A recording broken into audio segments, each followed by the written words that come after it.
Salut les codeurs, c'est Mathieu de Codabi.com, on est parti pour la dernière des 3 collections.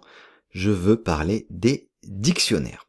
On est toujours sur du Swift, vous pouvez toujours suivre le contenu en écrit sur swift.codabi.com si vous n'y êtes pas déjà, et aller sur les dictionnaires. Alors les dictionnaires, qu'est-ce que c'est, Mathieu? Donc on a vu les arrays, une liste ordonnée, les sets, une liste unique. Les dictionnaires sont une liste non ordonnée aussi, comme les sets, mais qui vont stocker des associations de clés valeurs, key value. Chaque clé sera unique et la valeur pourra être identique sur plusieurs endroits. Chaque clé sera associée à une seule valeur. Ça va permettre d'accéder rapidement aux données selon leurs clés respectives plutôt que selon un index. Les dictionnaires vont être utiles lorsqu'il s'agit de gérer des relations clés-valeurs, comme dans les bases de données, les configurations ou les structures de données qui vont être indexées. Pour déclarer un dictionnaire, donc, on va voir vardict. Je vais pouvoir ouvrir les crochets et lui donner le type de clé. Donc par exemple, une string, un int. Et je vais pouvoir l'initialiser avec juste crochet 2 points pour lui dire, voilà, j'ai quelque chose de vide. Donc ici, c'est pas string 2 points int, pas une virgule évidemment. Ça marche beaucoup mieux. Donc ici, on a juste notre dict. Et j'aurais pu aussi le définir avec dict int de cette façon-là. J'aurais pu aussi avoir un type inference, type dict, vous savez quoi, je vais recréer un autre élément, et on va avoir, disons que je suis un professeur d'université, et je dois gérer les notes de mes élèves. Donc on va appeler ça notes. Chaque élément sera donc une string, donc la clé sera une string parce que c'est par rapport au prénom, et la valeur sera un int, parce que ce sera sa note. Parfait.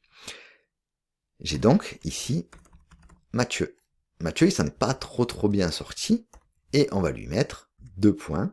Il a eu 11. Par contre, Sophie, elle, s'en est bien sortie, et elle a eu un 18. Pierre, il a eu 14, ça me va très bien. Et si je fais désormais un print de mes notes, on peut bien voir que nous avons donc ici clé, valeur, clé, valeur, clé, valeur. Donc si on revient bien dessus, on peut même se mettre à la ligne pour avoir quelque chose de plus clair. On peut voir que nous avons donc notre dictionnaire qui va être entre crochets, clé unique, 2 points, sa valeur. Clé unique, 2 points, sa valeur. Clé unique, 2 points, sa valeur. Maintenant, si je veux accéder aux éléments d'un dictionnaire, étant donné qu'on est sur quelque chose de non ordonné, il va falloir que je prenne le nom de mon dictionnaire et que, entre crochets, je lui détermine sa valeur. Donc, Mathieu. Si je veux avoir la note de Mathieu, je vais récupérer optional 11. Et pourquoi optional 11? Parce que on n'est pas sûr que cette clé existe. Si j'avais eu Mathieu avec un X, on aurait eu nil, parce que cette clé n'existe pas. J'aurais donc pu faire if let mat est égal à note de qui? De Mathieu. Alors là, je fais un print de mat, c'est-à-dire que j'ai récupéré cette valeur, et là, j'aurais eu 11, et j'aurais pas eu optional 11, mais on y reviendra dans les conditions.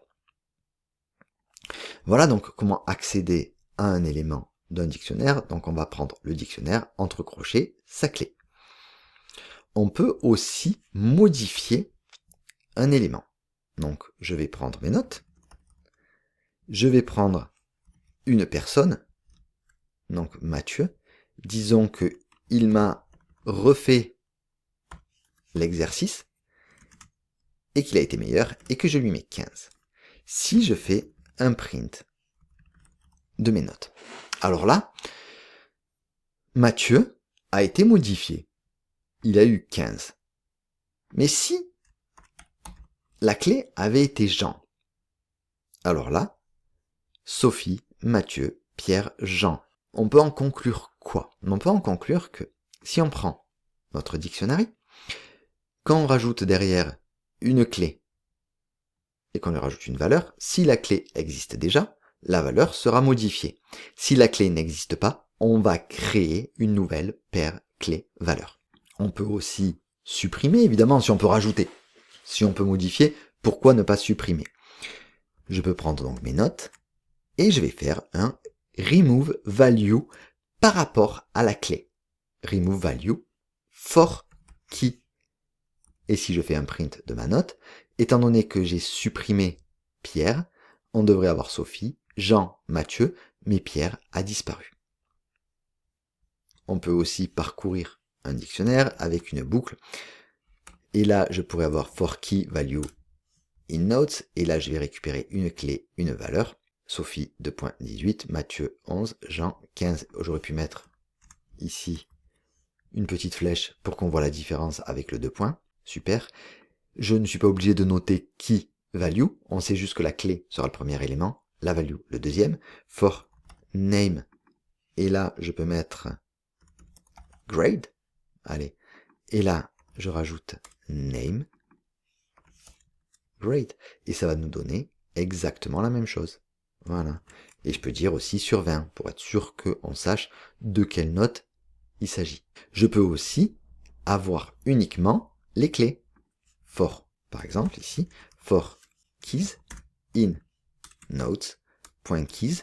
Et là, je vais juste faire un print de ma key. C'est-à-dire que je vais récupérer uniquement la clé. Voilà. Et j'aurais pu faire aussi value et in note.values. Je rajoute ici value et on a pu récupérer uniquement la valeur associée sans avoir à accéder à la clé. Qu'est-ce qu'on va avoir comme propriétés qui vont être assez classiques et que l'on a déjà vu par exemple dans les arrays? Le count, print notes.count. Le nombre d'éléments que l'on a, le nombre de paires clés-valeurs, on en a 3.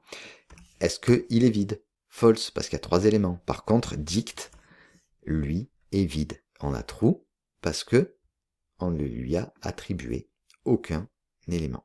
On peut convertir aussi toutes les clés en array, en faisant un print dict.keys, où on va convertir, si je mets notes, automatiquement cette note, on va récupérer juste les clés pour en faire juste un tableau, juste un array.